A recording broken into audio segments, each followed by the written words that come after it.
Our next speaker today is Richard Heath. Richard has worn many hats, including previously as an Associate Professor of Agronomy and Farm Management here at the University of Sydney. He's now the Executive Director of the Australian Farm Institute, and he's also been a farmer in Northwest New South Wales at Gunnedah. And was a Nuffield Scholar. So Richard will be talking today about institutional risk in agriculture. Just a reminder for you to unmute and pop your video on. Thank you, Richard. Thanks, Sabrina, and thanks for the opportunity to talk at the symposium today. So I'm going to talk about institutional risk. It's an area that we've been dealing with in so many of the research projects that we've been doing at the Institute over the last couple of years. Very briefly, for those of you who aren't aware of the Australian Farm Institute, we're an agricultural policy research organisation. We do research or form an evidence base for discussions around policy development in areas that are either new and developing or where we think there are gaps. And it has been quite interesting about how many of the different areas that we've been working on that in some way or another have come back to this term, or this thing that we term institutional risk. So I'll talk a little bit about what that is, about how it's impacting on the dairy industry in particular, but agriculture more generally. And then I'll sort of talk a little bit about what I think the industry can do about it. And a lot of my comments are really going to align very closely with Dan's excellent presentation just then. You know, be some very similar themes there. So I'll just share my screen now. If you just bear with me for 1 second.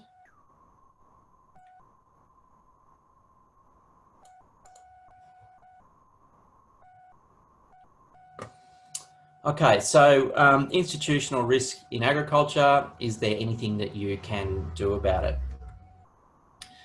So I'm going to talk a little bit about some work that a research report that we released last year on risk in Australian agriculture.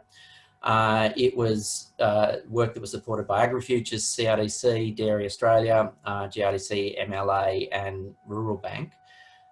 As Bill talked about this morning, I mean, and you know, we've heard from most of the speakers in the first session, Australian agriculture is risky. We all know that. We all know that Australian agriculture in particular, compared to with a lot of the rest of the world, is particularly risky. It's not a new area to do work on, but it's something that we have to continue to revisit to understand how risk is evolving and whether we continue to have the right tools and approaches and business management to deal with that risk as it's expressed towards farm businesses. So it is ever present in Australian agriculture. The nature of the risk is constantly changing.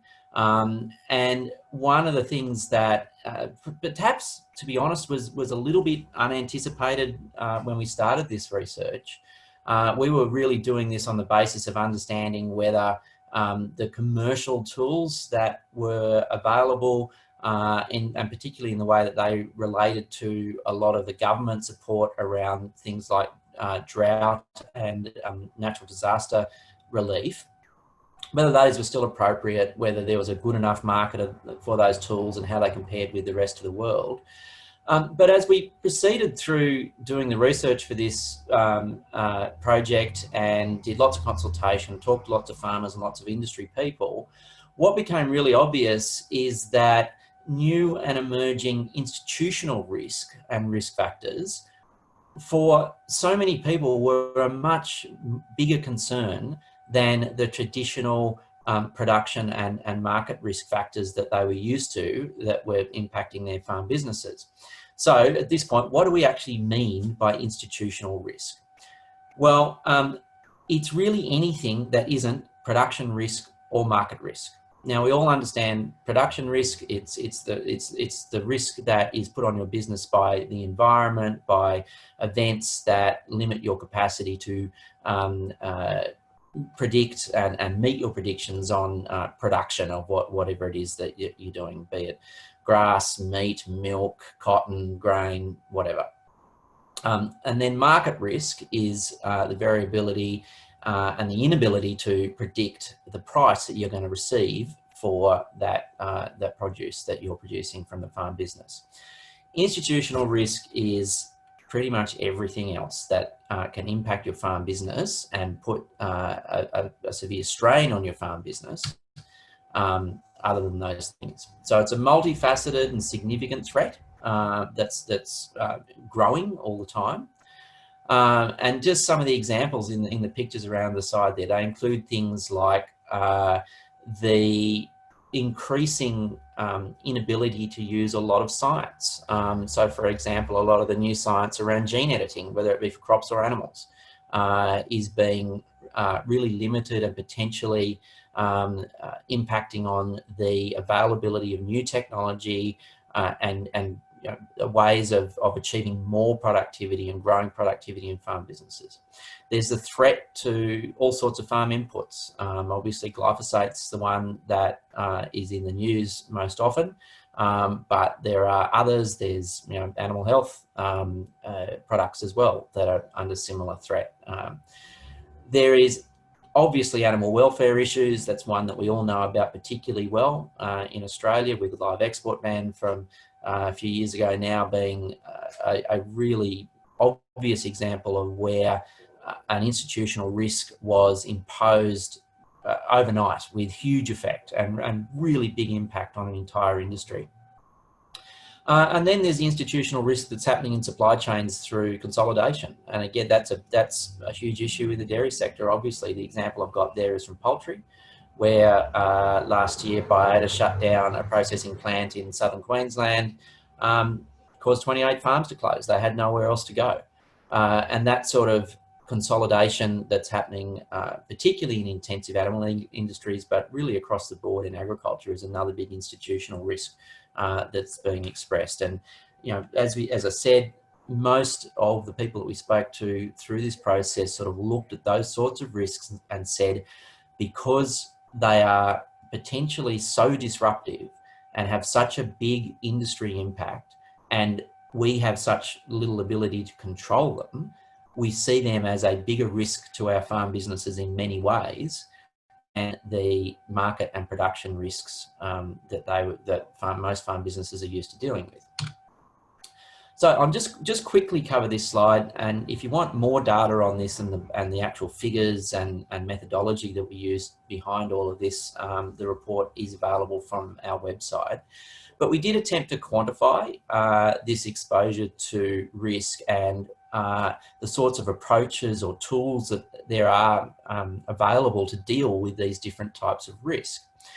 So I've just compared two industries there, grains and dairy. And it's important to note that all these indexes and these rankings, they're comparative between industries. So they're not an absolute number. It's not saying that, dairy is inherently less risky as an industry compared to grains. It's just as comparing them to each other on an index basis. In some areas it is, and in other areas it's more risky. So, and the reason I wanted to compare these two was just to show really they're pretty much inverse in terms of their exposure to production, market and institutional risk. So the blue background, the vertical bar, is the level of risk that particular industry is exposed to. So for production, you see the blue bar. For the grains industry, the production risk is at 8. That's an index, obviously. And production and market risk are pretty objective measures.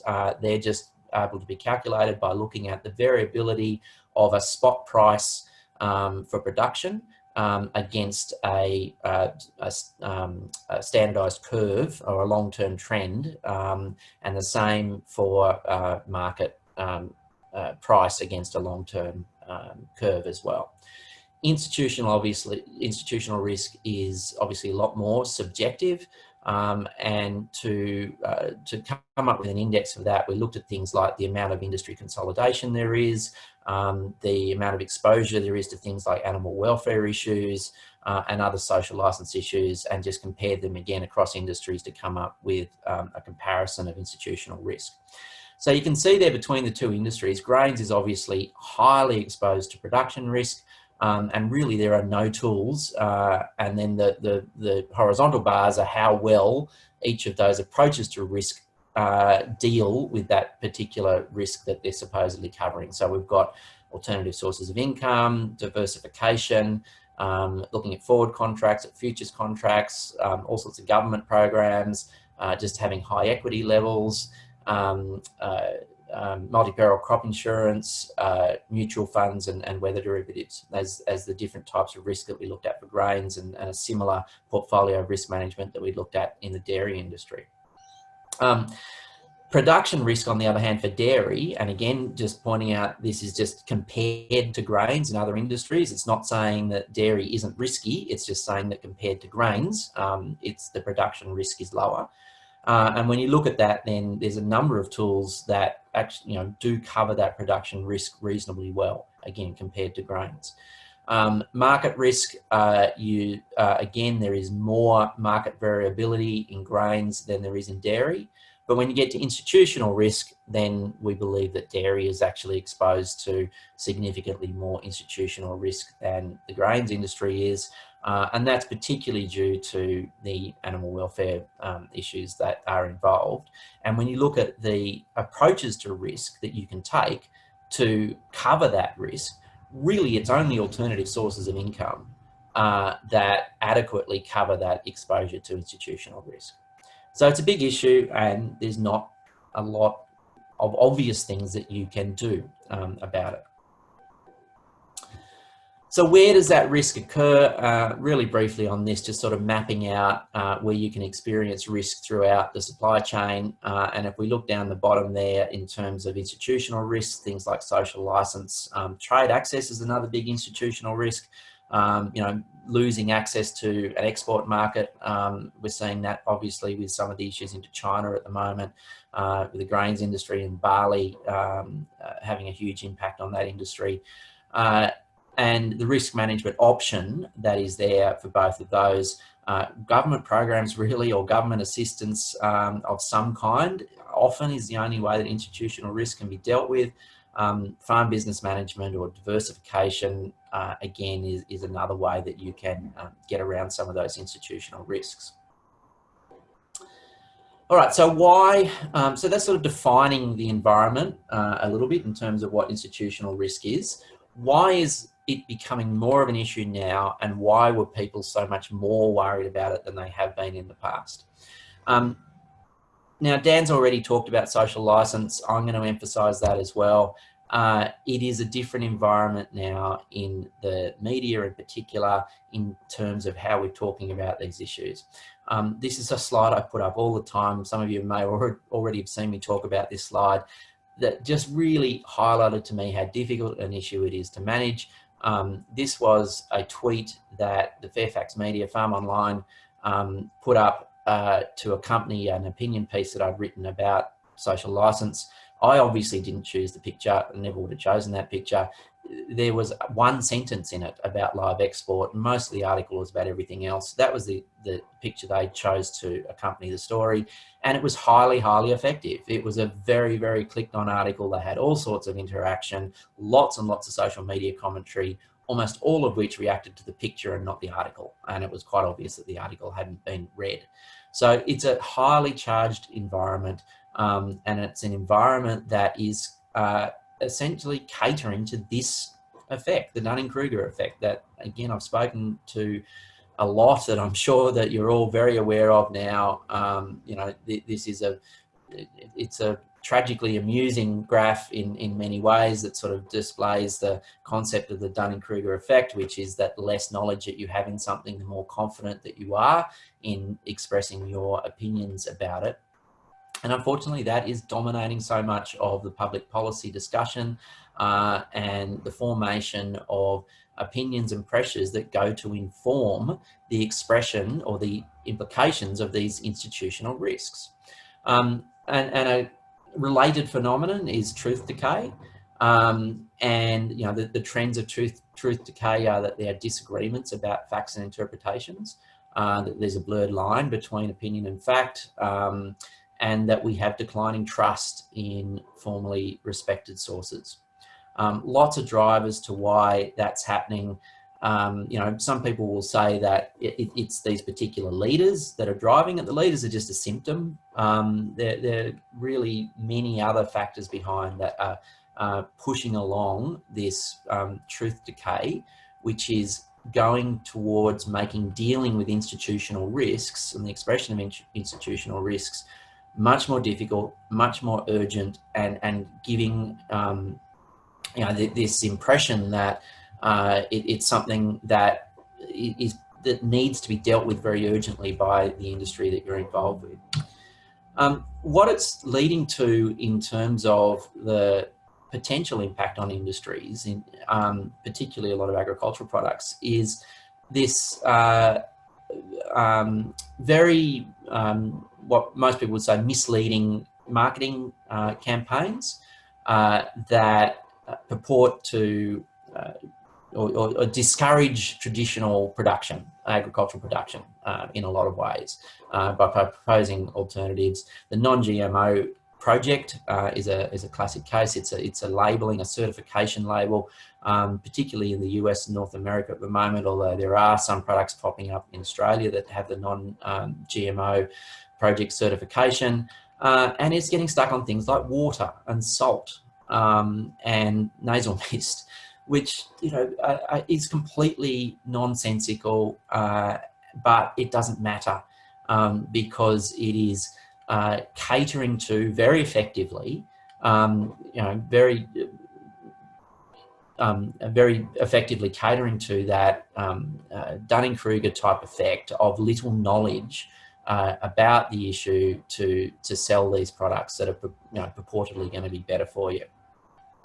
Now, where that's a big issue for the dairy industry, obviously, and there's been lots of discussion, is in alternative proteins, because a lot of the proponents of alternative proteins are using that sort of inflammatory marketing language that is not necessarily truthful in a lot of ways, to promote alternative proteins ahead of natural animal proteins such as milk.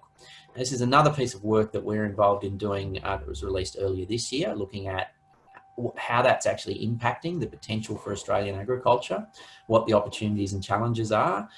This piece of work was supported by AgriFutures, and again, it's available for download from our website and the AgriFutures website as well. So we looked at that because, a lot of the things I've talked about so far, that animal agriculture is under more community scrutiny than ever before. There's lots of social license issues beyond just the animal welfare one. It's about livestock's contribution to climate change, as well as the animal welfare expectations. And it's driving these institutional risks, which are posing the threat of significant regulatory impacts on businesses. So how does the industry respond to this? Because what we sort of really wanted to point out in this report is that the fundamental opportunity is huge. It's really, really large still. When you look at the fundamental supply and demand figures in terms of how much more food we're going to need by 2030, it's an additional demand of 8.6 million tonnes of food that we're going to need to produce in Australian agriculture compared to 2018, just to continue to supply the domestic population and maintain the same sort of export focus that we have now. That's even without any particular extra growth. That's sort of just doing the same trends that we're supplying at the moment. A lot of that food production growth and opportunity is still going to be in traditional animal protein. Our estimation was that by 2030, there's still going to be about another $9 billion of animal protein demand, additional to what there is today across all sources of animal protein. So given that is all there, that demand is all there, what is the issue? Why is it so much of, why is this sense of urgency around these risks? Well, it's because that all of that potential is in the absence of disruptive regulatory intervention. And that is still the problem. And the conversation that is being had that is contributing to the potential for this disruptive regulatory intervention, in many cases, is being driven by the sort of language that the proponents of alternative proteins are using and others. I might skip this slide because I'm running a bit short on time. So what can we do about it?